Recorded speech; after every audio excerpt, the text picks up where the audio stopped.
Now, the Nigerian government is planning to begin the issuance of domestic bonds denominated in foreign currency starting from the second quarter of this year, according to the Minister of Finance, Wale Edun. Edun, while announcing the government's plan, said since assumption into office, the administration of President Bola Tinubu has sought to raise foreign exchange to stabilize the naira and fund its massive budgets. For 2024, Nigeria has a budget deficit of about 9.18 trillion naira, which is a drop from the over 13 trillion naira recorded in 2023. To help us make sense of this, Benjamin Bachi, Chief Economist at Second Stacks, joins me. Thank you so much for staying with us.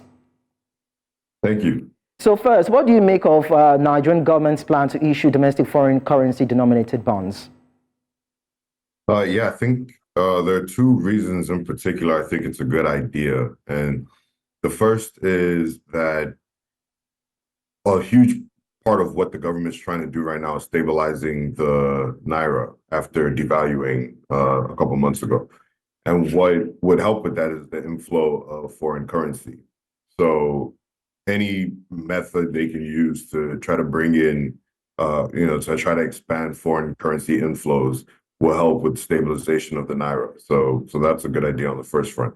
And on the second front, Nigeria generally just has one of the largest and best, diasporas of any country probably on earth. So finding interesting, innovative ways to tap that diaspora, leveraging that diaspora for nation building and for stabilizing the federal government's budget, I think is a good idea.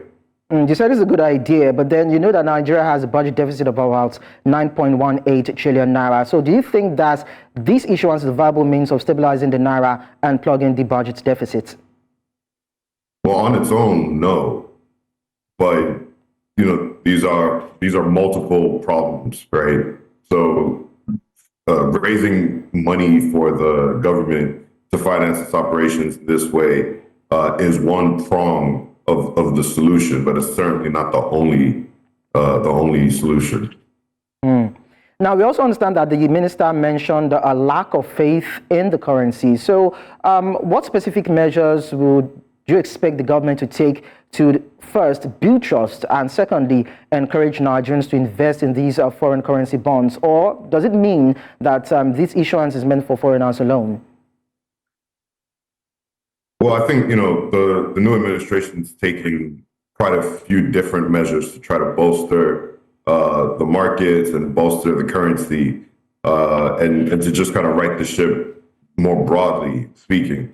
I do think that it was a very big mistake to come out and say that there's a lack of faith in the currency. I mean, if, your job is to manage the currency and manage the affairs, the last thing that you want to do is also pile on to the naysayers, right? Like that's for your detractors, not for you to do. Your job was way more to give confidence to the market by demonstrating some prowess in fiscal management. So I think that's that was probably a mistake on their part.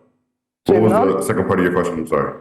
Okay, no, that's just about it. Let's now look at how it affects, of course, those in the diaspora. We see that the CBN or the Finance Minister said that he's targeting all the funds in the diaspora. And a lot of people are asking questions, should incentives be offered to make these investments more attractive?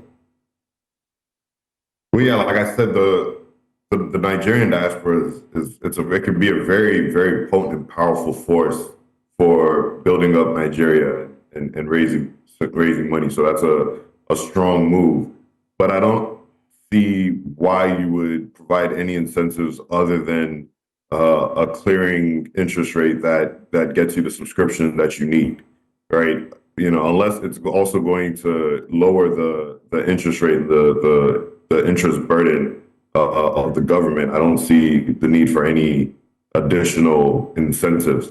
There is perhaps an opportunity to create a list of diasporans who invest in this issuance, and then to target them with other opportunities to invest, perhaps on the equity side in Nigeria. But I don't think that there's any reason to come up with any extra incentives if you can raise the money in this way at a reasonable cost that lowers your cost of capital. But then the governor of the Central Bank of Nigeria, in a call with foreign portfolio investors hinted of incentives to make Nigerians convert domiciliary account funds.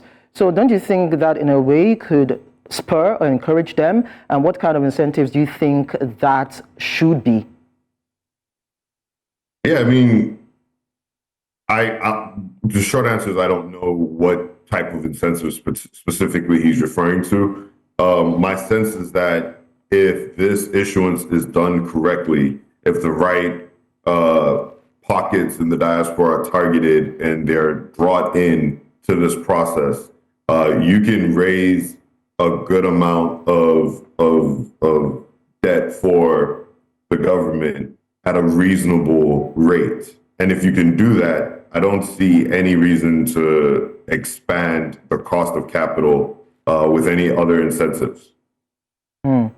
Okay, so moving on, with a reduced budget deficit, will the amounts raised through these bonds be lower than initially planned? And also, how do you think this would affect government's overall strategy?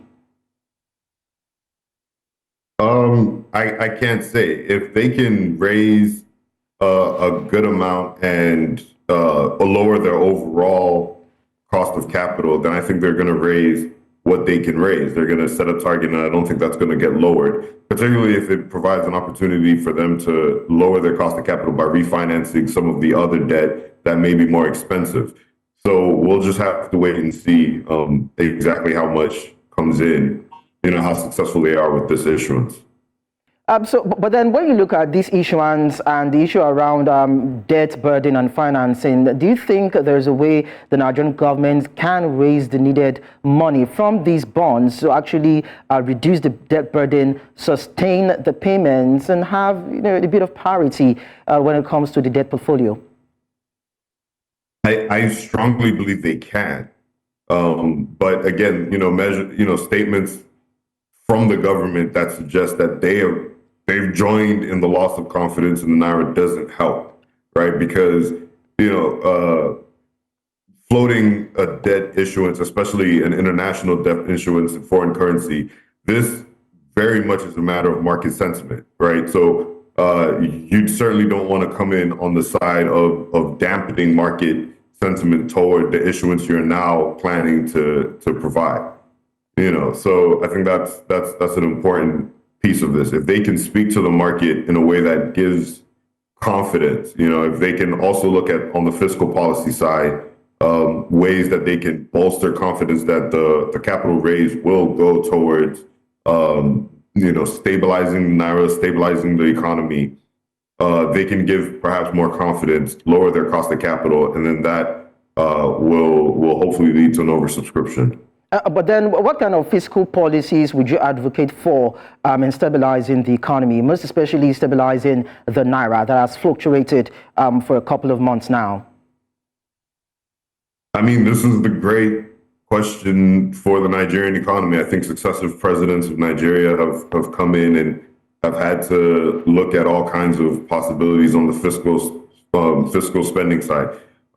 This administration has taken quite a few different steps, liberalizing the entire oil value chain, devaluing the naira, to get it closer to a free float, and several other measures. This latest one being another. I think they're going to have to come up with their fiscal policies, and they're on their way. They're showing at least a good amount of creativity, So it's not really for me to say what their fiscal policy should be, but I do sense that they are taking it very seriously. Okay, Benjamin, before I let you go, now finally, how will the issuance of these foreign currency bonds affect domestic interest rates, and could it potentially crowd out lending to the private sector? I don't think it'll crowd out lending to the private sector. I don't think that the folks that are being targeted with this product are. I don't think their alternative is domestic lending in Nigerian banks. So no, I don't think it crowds out domestic lending. And overall, if the right moves are made and it goes towards stabilizing the government overall fiscal picture, then it should have a lowering effect on interest rates in Nigeria. Benjamin Bachi, Chief Economist at Second Stats, thank you so much for sharing your thoughts with us. Thanks for having me. And that's about it on today's show, Business Edge. Don't forget that you can visit our social media handles at News Central TV. You can also download our mobile app on App Store and Play Store, while also visiting our websites, www.newscentral.africa, for more information and other contents for your consumption pleasure. My name is Lekan Onabanjo. Enjoy the rest of your day.